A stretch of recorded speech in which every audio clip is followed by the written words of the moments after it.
नमस्कार, आप देख रहे हैं जी बिहार झारखंड में हूं आपके साथ अनुपमा झा। जामताड़ा के नारायणपुर थाना इलाके के मंझलियाडीह गांव के पास एक पहाड़ी की चाल धंसने से 3 महिलाओं की घटनास्थल पर ही मौत हो गई। मृतक महिलाएं पहाड़ी पर सफेद मिट्टी की खुदाई कर रही थी और इसी दौरान पहाड़ी का चाल धंस गई, जिसमें कई महिलाएं दब गई।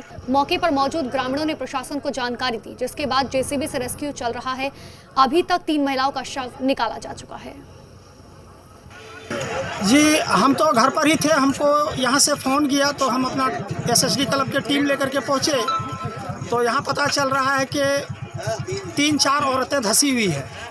ऐसे कोई बता रहा है कि 3-4 औरतें धंसी हुई है, जबकि इसका पहले भी हम लोग एक बार न्यूज़ लगा चुके हैं। हम लोग यहाँ आकर के बंद कर चुके थे कि आप लोग ऐसा काम मत कीजिए। यहाँ पहले भी कई औरतें दब चुकी है, लेकिन नहीं मानने के कारण इस तरह का घटना घटी।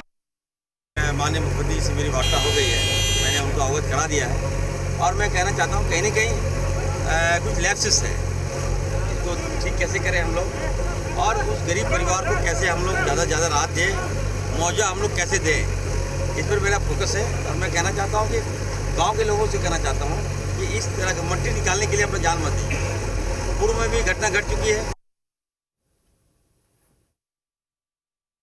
ये मिर्गा पहाड़ी है और हम आपको दिखाना चाहेंगे यहाँ सुबह जो है चाल धंसी है और चाल धंसने के कारण कई महिलाओं के यहाँ दबे होने की आशंका है। लगातार यहाँ जो है इस तरह की घटनाएं होती है। इसके पहले भी 2 बार चाल धंसने के कारण कई महिलाओं ने अपना जान गंवाया है। हम आपको दिखाना चाहेंगे, ये देखिए यहाँ पर ये रेस्क्यू ऑपरेशन चल रहा है।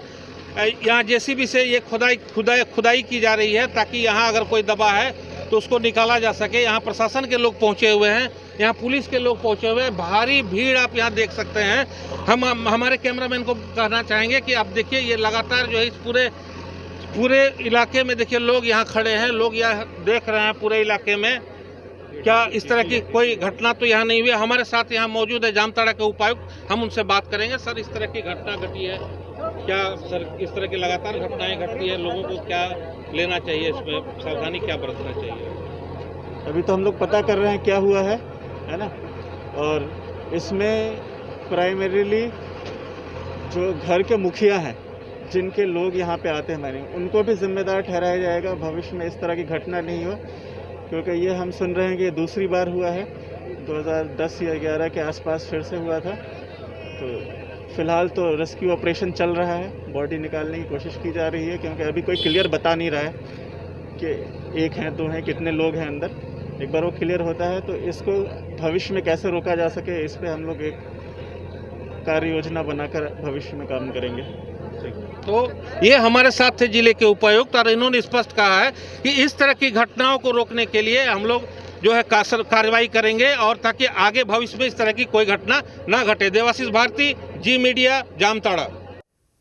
बोकारो में थाने के सीमा विवाद को लेकर संवेदनहीनता देखने को मिली जब नदी में शव तैरता रहा। पुलिस वाले सीमा विवाद में उलझे रहे। दरअसल शव कभी चास थाना क्षेत्र की ओर बह रहा था तो कभी सिटी थाना क्षेत्र की ओर। दोनों थानों के पुलिस शव को लेकर इंतजार करती रही कि किस थाने क्षेत्र का ये मामला होगा। दरअसल बोकारो में भोजपुर कॉलोनी और सेक्टर 1 के बीच गरगा नदी में एक अज्ञात शव को तैरते हुए जो है देखा गया, जिसकी सूचना पुलिस को दी गई। मौके पर चास थाना पुलिस पहुंची।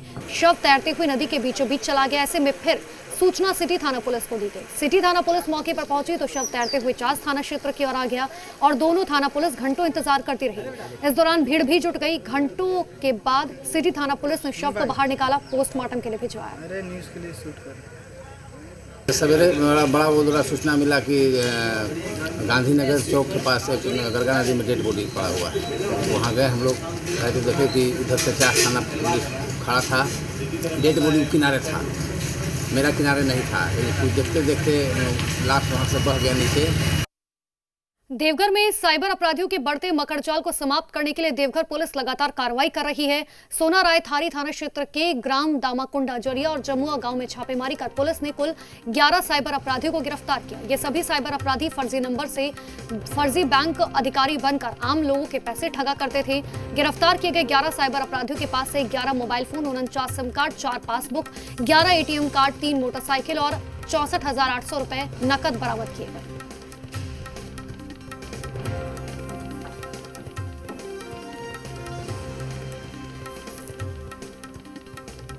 देवघर पुलिस की 2 टीम के द्वारा छापामारी की गई और उस छापामारी में कुल 11 साइबर क्रिमिनल गिरफ्तार किए गए हैं। गोड्डा से मानव तस्करी के आरोप में एक महिला और 2 पुरुष समेत कुल 3 आरोपियों को उत्तर प्रदेश के लखीमपुर खीरी से गिरफ्तार किया गया। साथ ही तस्करी कर बेची गई लड़की को भी बरामद किया गया। 10 जून 2020 को गोड्डा के सुंदर पहाड़ी थाना के ललमटिया थाना क्षेत्र की एक महिला एलेना माल्तो पर आरोप लगा था कि उसने एक लड़की को काम दिलवाने के नाम पर कहीं बेच दिया। पुलिस ने तफ्तीश की तो पता चला कि आरोपी महिला उत्तर प्रदेश के लखीमपुर खीरी में 2 युवकों के साथ रह रही है। हालांकि उसने एक युवक शिव प्रकाश से शादी की बात कही। पुलिस ने आरोपी महिला एलेना माल्तो, शिव प्रकाश और दिलीप कुमार को उत्तर प्रदेश के लखीमपुर खीरी जिले के बांगसुरी गांव से गिरफ्तार किया।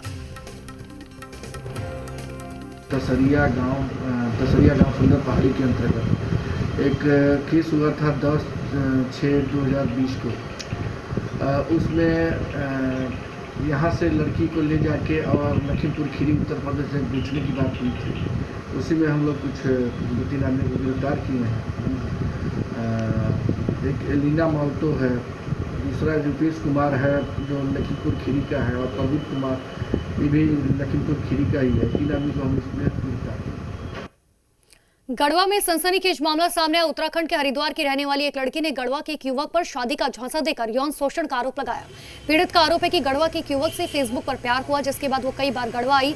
युवक ने शादी का झांसा देकर यौन शोषण किया। जब उसने शादी के लिए दबाव डाला तो युवक मुकर गया, जिसके बाद पीड़ित ने थाने में शिकायत दर्ज कराई। पुलिस ने आरोपी युवक को गिरफ्तार कर लिया। पूरे मामले की तफ्तीश कर रही है। हाँ, गढ़वा थाना में एक मामला आया है जिसमें एक महिला है जो हरिद्वार की है, और उसके द्वारा एक लड़का जो डेंटल कॉलेज के अंतिम वर्ष का छात्र है उस पर और आरोप लगाया गया है। और ये मामला शादी का झांसा दे करके यौन शोषण का मामला है। इस मामला को दर्ज करके जो अभियुक्त है उसको न्यायिक हिरासत में भेजा जा रहा है। रांची पुलिस ने फाइनेंस कंपनी के कर्मचारी मुकेश जालान हत्याकांड में एक आरोपी विकास को गिरफ्तार किया। फरवरी 2020 में मुकेश जालान की हत्या हुई थी। वारदात को 6 अपराधियों ने अंजाम दिया था, जिसमें विकास की गिरफ्तारी हुई। पुलिस अभी भी बाकी बचे हुए 5 अपराधियों की तलाश कर रही है।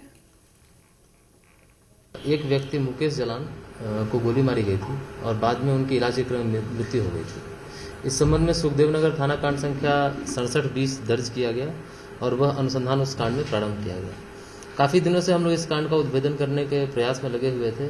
इसमें पुलिस उपाधीक्षक कोतवाली और पूर्व थाना प्रभारी संजय इन्होंने काफ़ी मेहनत की थी और ये काफ़ी दिन से इसमें प्रयासरत थे। दुर्गा पूजा से पहले झारखंड से 28 ट्रेनें शुरू हो सकती हैं। इनमें 16 ट्रेनें रांची से चलेंगी। रांची रेल मंडल के एडीआरएम अजीत सिंह यादव ने राज्य के परिवहन सचिव के रवि कुमार को प्रस्ताव भेज दिया। रेलवे अधिकारियों ने बताया कि इन ट्रेनों को 4 फेज में चलाने की तैयारी है। टाटा हावड़ा से 12 ट्रेन चलाई जानी है। रांची से बिहार के लिए भी 4 ट्रेन चलाने का प्रस्ताव है। देखिए, फर्स्ट फेज़ में ट्रेन्स जो अभी हैं वो चल रही हैं। जैसे कि अगर रांची से भी देखा है तो राजधानी ऑलरेडी चल रही है यहाँ से। इसके अलावा दरभंगा सिकंदराबाद जो ट्रेन जा रही है वो हमारे यहाँ से रांची रुक के जा रही है। इसके अलावा मुख्यालय में से हम लोगों से मांगा गया था कि कुछ फेज़ वाइज एक डिटेल देने के लिए क्या, तो हम लोगों ने कुछ ट्रेन्स का भेजा है जो चलाई जा सकती है। रांची रेलवे स्टेशन का रांची के सांसद संजय सेठ ने जायजा लिया। इस दौरान रेलवे के सभी अधिकारी मौजूद रहे। सांसद संजय सेठ ने कहा, हमको लग रहा है कि अब जनता को सुविधा मिलनी चाहिए। जनता पूरी तरह से अवेयर है। अब देश पूरी तरह से खुल गया है। दिल्ली से लौटकर सीएम से विशेष आग्रह करूंगा। रेलवे के अधिकारी पूरी सुविधा देने को तैयार हैं। राज्य सरकार को हम लोगों ने सूचना दे दी है कि रेलवे जो है फेज वाइज में गाड़ी चलाना चाहती है। मैंने उनको इन्फॉर्मेशन दे दिया है। अब जैसे ही हमारा रेल मंत्रालय से हम लोग को हरी झंडी मिलेगी, हम लोग गाड़ी चलाएंगे। वो हम लोगों ने उनको दिया है एज पर डिमांड, पैसेंजर का क्या डिमांड रहता है, प्रीवियस क्या ये हम लोग का एक्सपीरियंस है, उस तरह से हम लोगों ने दिया है। मैं जल्द ही जब दिल्ली से लौटूंगा, मैं जल्दी माननीय मुख्यमंत्री से मिलकर उनसे विशेष आग्रह मैं करूंगा कि रांची रेलवे स्टेशन और इस क्षेत्र के रेलवे के अधिकारी सब पूरी तैयार हैं हर सुविधा देने को। तो आप फेज वाइज जल्दी खोलकर यहाँ के लोगों को सुविधा प्रदान करो। सूबे के ग्रामीण विकास विभाग के मंत्री आलमगीर आलम पाकुड़ पहुंचे। पाकुड़ परिसदन में मंत्री आलमगीर आलम ने कार्यकर्ताओं के साथ मुलाकात की। मंत्री ने दुमका और बेरमो उपचुनाव को लेकर कहा कि हमारा संगठन दोनों जगह है। दुमका झारखंड मुक्ति मोर्चा का सीट है और बेरमो कांग्रेस की सीट। दोनों जगह हम लोगों का संगठन मजबूत है। गठबंधन के तहत चुनाव लड़ा जा रहा है। दोनों की सीट पर गठबंधन की जीत होगी।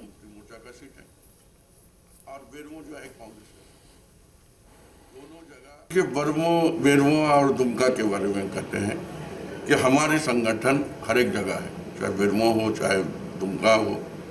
तो दुमका ये सीट जो है झारखंड मुक्ति मोर्चा का सीट है और बेरमो जो है कांग्रेस का सीट।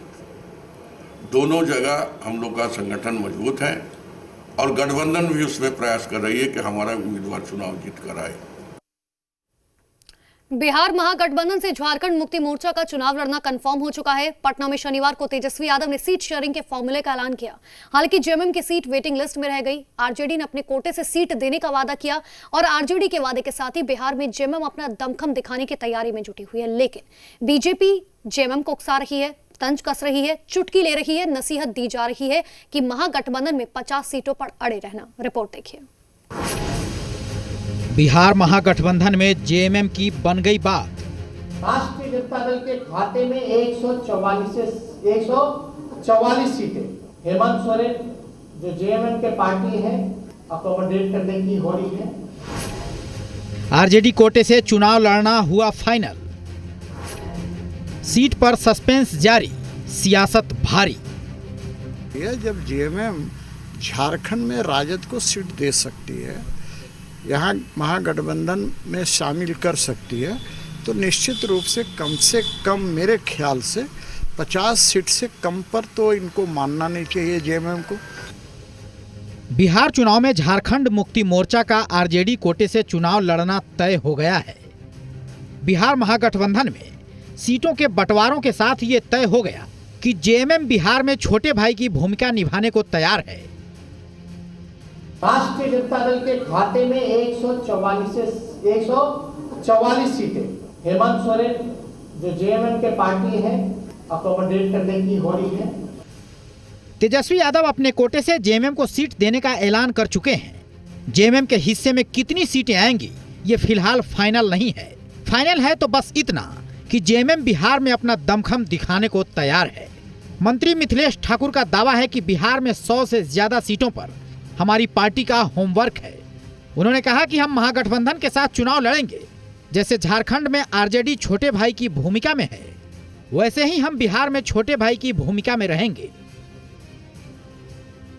होमवर्क तो हमारी सैकड़ों सीटों पर है, ऐसी बात नहीं है, लेकिन जहाँ तक महागठबंधन का अंग होने की बात है तो महागठबंधन के हम अंग हैं और महागठबंधन को मजबूत करना हमारा दायित्व बनता है। इसलिए हम वहाँ जिस तरह से राष्ट्रीय जनता दल ने यहाँ छोटे भाई की भूमिका निभाई, उस तरह से हम वहाँ छोटे भाई की भूमिका में रहेंगे। जेएमएम के बिहार में चुनाव लड़ने के सवाल पर विधायक सरयू राय की दलील है कि जेएमएम का बिहार से चुनावी रिश्ता रहेगा तो झारखंड और बिहार के बीच भी एक अच्छा भाव बना रहेगा। कुछ इलाके हैं जहां आदिवासी समूह हैं, अगर 2-4 सीट मिलता है तो अच्छी बात होगी। देखिए, मुझे इसमें एक अच्छी बात यही लगती है कि जेएमएम का भी बिहार से चुनावी रिश्ता रहेगा तो झारखंड और बिहार के बीच भी एक अच्छा भाव बना रहेगा। कुछ इलाके हैं जहां आदिवासी समूह हैं, खास करके झारखंड से लगे इलाके हैं, झारखंड मुक्ति मोर्चा का कुछ प्रभाव है। भले ही जेएमएम से लेकर सरयू राय तक बिहार चुनाव में एंट्री पर उत्साहित हों, लेकिन बीजेपी को लगता है कि बिहार में जेएमएम का कोई जनाधार नहीं है। आदित्य साहू तो कह रहे हैं शौकिया चुनाव लड़ना है तो लड़ सकते हैं। वहीं बीजेपी विधायक सीपी सिंह ने भी चुटकी ली और कहा जेएमएम को बिहार में वहां कम से कम 50 सीट पर दावा करना चाहिए। जेएमएम बिहार में चाहे महागठबंधन बिहार में, मुझे लगता है कि वर्तमान राजनीतिक परिस्थिति है उसमें कहीं दिखाई पड़ नहीं रहा है। हाँ, चुनाव लड़ने का शौक है तो किसी कोई रोक नहीं है, अपनी उपस्थिति दर्ज करा सकते हैं, परंतु बिहार में जेएमएम को किसी प्रकार कोई फायदा मिलने वाला नहीं है। शौकिया चुनाव लड़ सकते हैं। कभी कभी हंसी लगता है, लेकिन राजनीतिक दल है, जेएमएम भी एक राजनीतिक दल है।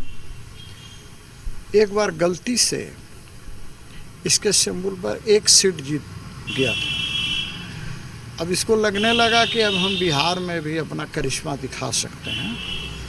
वो सीट इनके चलते नहीं जीता था, वो अपना उनका अस्तित्व था उस क्षेत्र में, इसलिए जीते थे।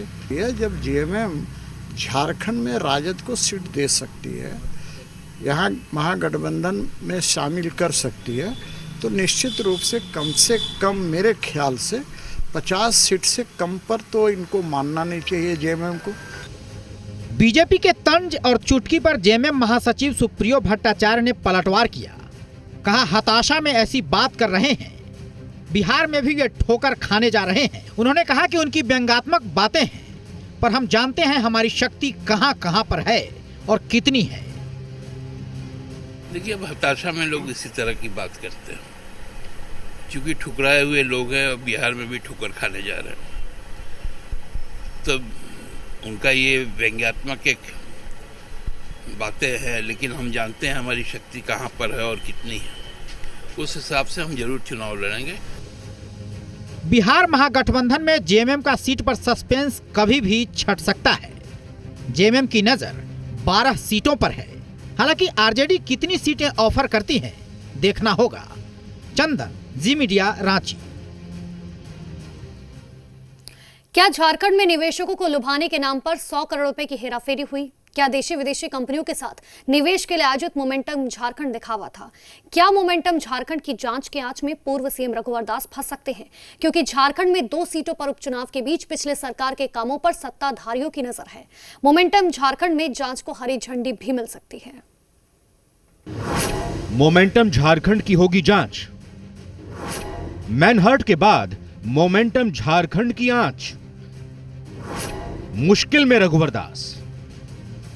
मोमेंटम झारखंड का जिन एक बार फिर से बाहर आया है। निर्दलीय विधायक सरयू राय मोमेंटम झारखंड के आयोजन में अनियमितता की शिकायत कर रहे हैं।